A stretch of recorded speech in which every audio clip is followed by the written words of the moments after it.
At the story's start, we see Finist, a powerful man, and his disciple Andy. They're hunting a massive wild boar in the forest that's been destroying villagers' crops. The locals are fed up with the beast. Finist, fearless even facing this dangerous animal, tells Andy, "Everyone sees me as a hero.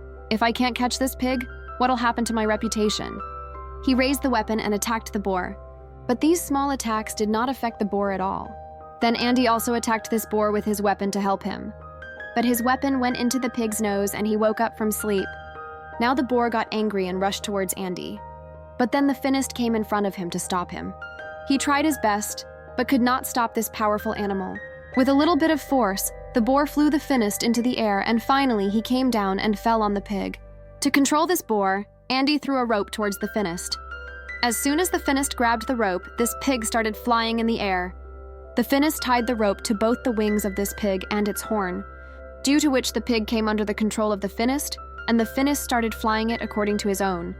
Soon he took it to the village. When the villagers saw that even such a big animal was being danced to the Finist at his behest, then everyone. They started cheering his name. Among these people there is also a sorceress named Baba Yaga. He told the Finist that if you are so powerful, then prove it.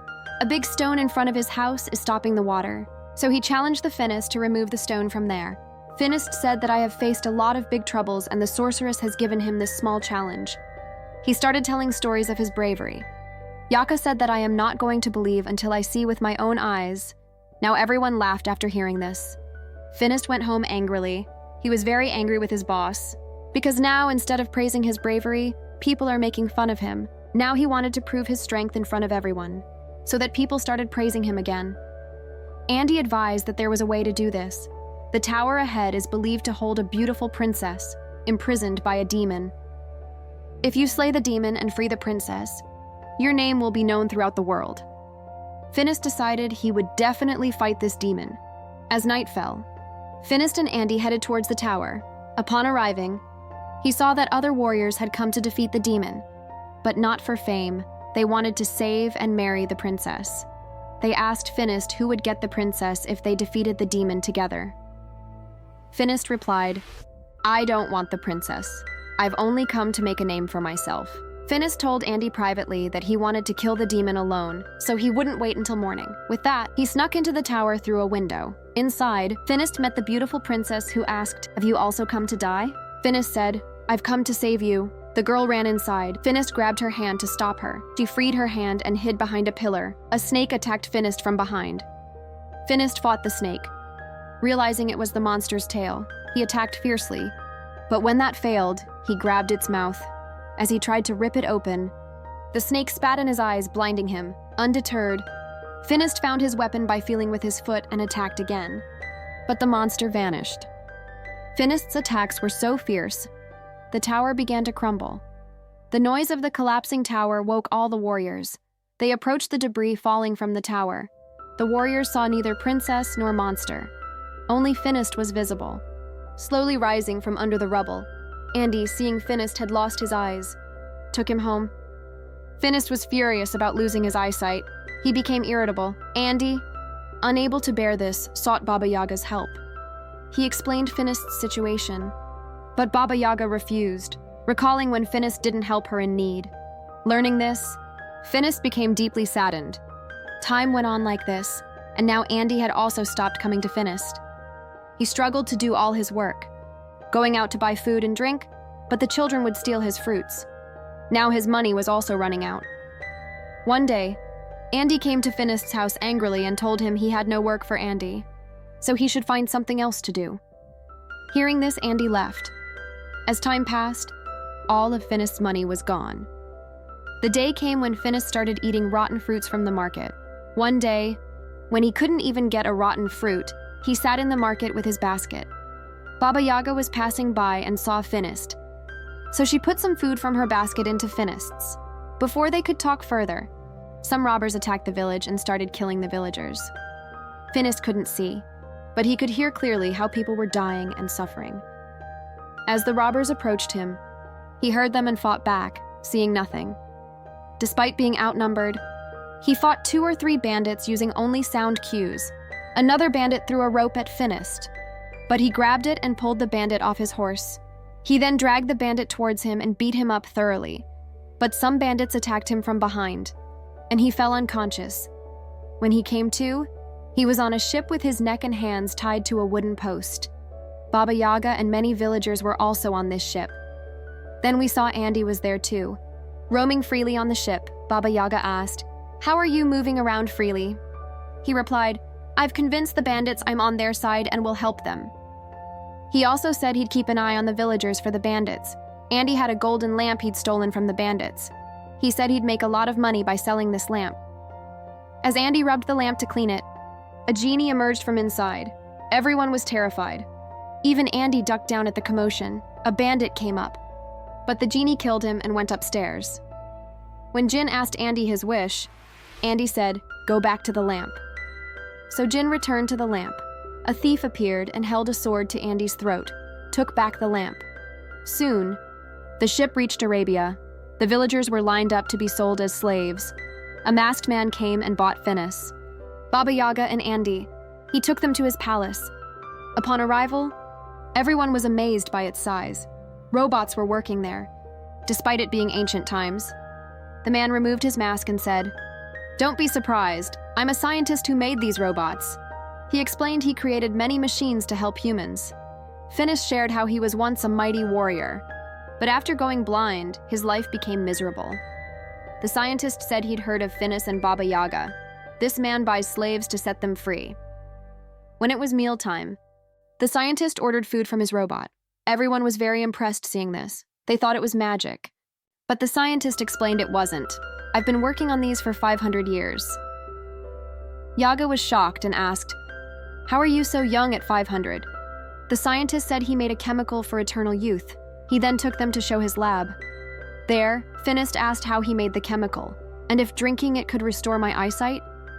The scientist said that wouldn't work, but he had something else. He gave Finist glasses that let him see everything again. The scientist believed science could create any miracle, and that those using magic harm the world. He made a machine to eliminate these harmful things. To prove his point, he took out the lamp which he bought it from thieves. Yaka warned it could be dangerous. But the scientist didn't stop. He rubbed the lamp, and a genie emerged. He started his machine, which sucked the genie inside. Afterwards, he proudly declared, "See, my invention has eliminated the genie." That night, the scientist learned that a monster on a nearby hill was harming ordinary people. The scientist vowed to capture it. When Finist heard about this, he learned the monster had a lion's mouth and a snake's tail. Finist instantly realized it was the same monster that had blinded him. Finist told the scientist, "I'll go too. I must avenge that monster." But the scientist didn't want to risk his life. Finist replied, "You've helped me, so I'll help you too." The scientist gave Finist a gadget that would trap the monster if placed near it. At night, Baba Yaga snuck into the lab seeking the youth potion. But the scientist caught her. He said, "Bring the monster, and I'll give you some of the potion." The next day, the scientist showed them his spaceship for quick travel. He taught them how to operate it. Before leaving, the scientist stressed, "I need the monster alive." The scientist had also upgraded Finist's weapon. It now had a button that could do what a regular weapon couldn't. Unable to do it, now they started their journey by sitting in that flying saucer, and soon these people reached the hill where the monster is. After searching for a long time, finally the Finist found the footprints of that monster. Those marks were going inside a cave. The finisher put the scientist's machine outside this cave. Finist knew that he did not have to kill the monster, only imprison. So he went inside very comfortably and challenged the monster with his weapon. And then he came out. As soon as he came out, his head hit a tree, due to which he fell unconscious on the spot. The monster also came out of the cave. Before the monster did some damage to the finisher, Baba Yaga quickly activated that machine. A lot of chains came out from inside that machine and dragged the monster inside. Then Yaga pressed the lever again and the machine stopped. In a short time, the finisher also regained consciousness, and now they all started traveling back together. The journey was very long, so these people started resting in the middle of the road at night. At night, the Finist heard the voice of a girl from the cage. He started to open the cage. Baba Yaga stopped him from doing this, but he did not stop. When the cage opened, there was the same princess inside who was found by the Finist inside the tower. Baba Yaga said that this means this princess is the monster. Yaga said that it can be very dangerous to take it out.